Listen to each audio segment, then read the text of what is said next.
नमस्कार दोस्तों, आप सभी का कहानी किस्से चैनल पर हार्दिक स्वागत है। दोस्तों, आज के इस वीडियो में मैं आपको एक जगन्नाथ जी की कहानी सुनाऊंगी। ये कहानी सत्य घटना है। इस कहानी को आप पूरी जरूर सुनिएगा। दोस्तों, भगवान श्री कृष्ण की वह परम उपासक ठाकुर जी के बाल रूप से वह रोज ऐसे बात करती थी जैसे कि उनके ठाकुर जी पुत्र हो और उनके ही घर में रहते हो। एक दिन कर्माबाई की इच्छा हुई कि ठाकुर जी को फल मेवे की जगह अपने हाथ से कुछ बनाकर खिलावे या फिर भोग लगावे। उन्होंने प्रभु जगन्नाथ प्रभु को अपनी एक इच्छा बतलाई कि उनके हाथों से कुछ बना हुआ वो खाएंगे। भगवान तो हमेशा भक्तों के लिए तैयार ही रहते हैं। प्रभु जी बोले, माँ, आपने जो भी बनाया है वही खिला दो, मुझे बहुत भूख लगी है। कर्माबाई ने खिचड़ी बनाई थी, ठाकुर जी को खिचड़ी खाने को दे दी। प्रभु बड़े चाव से ही खिचड़ी खाने लगे और कर्माबाई ये सोचकर भगवान को पंखा जलने लगी कि कहीं गरम खिचड़ी मेरे ठाकुर जी का मुंह ना जला दे। संसार को अपने मुख में सामने रखने वाले कर्माबाई एक माता की तरह पंखा हिला रही थी और भगवान भक्त की भावना में विभोर होकर खाना खा रहे थे। भक्त वत्सल भगवान ने कहा कि माँ, मुझे तो खिचड़ी बहुत अच्छी लगी, मेरे लिए आप रोज खिचड़ी ही बनाया करें, मैं तो यहीं आकर खाऊंगा। अब तो कर्माबाई रोज सुबह उठती और सबसे पहले खिचड़ी बनाती, बाकी सब कुछ वो बाद में करती थी। भगवान भी सुबह सवेरे दौड़े दौड़े आते और आते ही कहते कि माँ, जल्दी से मेरी प्रिय खिचड़ी लाओ। प्रतिदिन का यही क्रम बन गया। भगवान सुबह सुबह आते, भोग लगाते और फिर चले जाते। एक दिन एक महात्मा कर्माबाई के पास आए। महात्मा ने उन्हें सुबह सुबह खिचड़ी बनाते हुए देखा तो नाराज होकर कहा कि माताजी, आप ये क्या कर रही हो? पहले नहा धोकर पूजा पाठ करो। लेकिन आपको तो अपने पेट की चिंता सताने लगी है और आप पहले ही खाना बनाने लगी हो। कर्माबाई बोली कि क्या करूं महाराज जी, संसार जिस भगवान की पूजा अर्चना कर रहा होता है वही सुबह सुबह भूखे आ जाते हैं। उनके लिए तो ये सब सारे काम छोड़कर मैं सबसे पहले खिचड़ी बनाती हूँ। महात्मा ने सोचा कि शायद कर्माबाई की बुद्धि फिर गई है। ये तो ऐसे बोल रही है कि जैसे भगवान इनकी बनाई खिचड़ी के ही भूखे बैठे हैं।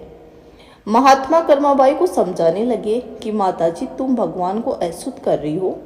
सुबह स्नान के बाद पहले रसोई की सफाई करो, उसके बाद में भगवान का भोग लगाया करो। अगले दिन कर्माबाई ने ऐसा ही किया। जैसे ही सुबह हुई, भगवान आए और बोले, माँ, मैं आ गया, खिचड़ी लाओ। कर्माबाई ने कहा, प्रभु, मैं अभी स्नान कर रही हूँ, थोड़ी देर रुको। थोड़ी देर के बाद भगवान ने फिर आवाज लगाई, जल्दी करो माँ, मेरे मंदिर के कपाट खुल जाएंगे, मुझे जाना है। वह फिर बोली कि मैं अभी रसोई की सफाई कर रही हूँ प्रभु। भगवान सोचने लगे कि आज माँ को क्या हो गया है, ऐसा तो पहले कभी भी नहीं हुआ है। फिर जब कर्माबाई ने खिचड़ी परोसी तब भगवान ने झटपट करके जल्दी जल्दी खिचड़ी खाई, परंतु आज खिचड़ी में रोज वाले भाव का स्वाद भगवान को नहीं लगा।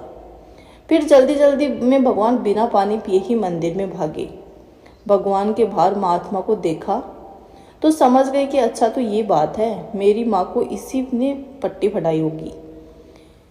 अब वहाँ ठाकुर जी के मंदिर के पुजारी ने जैसे ही मंदिर के पट खोले तो देखा कि भगवान के मुंह पर खिचड़ी लगी हुई है। पुजारी बोले, प्रभु जी, ये खिचड़ी आपके मुंह पर कैसे लग गई है? भगवान ने कहा कि पुजारी जी, मैं तो रोज मेरी कर्माबाई के घर खिचड़ी खाकर आता हूँ। आप माँ कर्माबाई जी के घर जाओ और जो महात्मा उनके यहाँ ठहरे हुए हैं उनको समझाओ, उसने मेरी माँ को गलत पट्टी पढ़ाई है। पुजारी ने महात्मा जी से जाकर सारी बात कही कि भगवान भाव के भूखे हैं।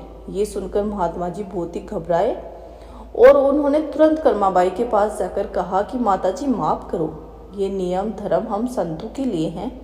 आप तो जैसे पहले खिचड़ी बनाती थी वैसे ही बनाया करें, आपके भाव से ही ठाकुर जी खिचड़ी खाते रहेंगे। फिर एक दिन आया जब कर्माबाई के प्राण छूट गए। उस दिन पुजारी ने मंदिर के पट खोले तो देखा कि भगवान की आंखों में से आंसू हैं और प्रभु रो रहे हैं। पुजारी ने रोने का कारण पूछा तो भगवान बोले कि पुजारी जी, आज मेरी माँ कर्माबाई इस लोक को छोड़कर मेरे निज लोक को विदा हो गई है। अब मुझे कौन खिचड़ी बनाकर खिलाएगा? पुजारी जी ने कहा, प्रभु जी, आपको माँ की कमी महसूस नहीं होने देंगे। आज के बाद आपको सबसे पहले खिचड़ी का भोग ही लगेगा। इस तरह आज भी जगन्नाथ जी भगवान को खिचड़ी का भोग ही लगाया जाता है। दोस्तों, आशा करती हूँ कि आपको मेरी कहानी जरूर पसंद आई होगी। अगर आपने मेरी पूरी कहानी सुनी है तो कमेंट बॉक्स में जय जगन्नाथ जी की जरूर लिखें। राधे राधे।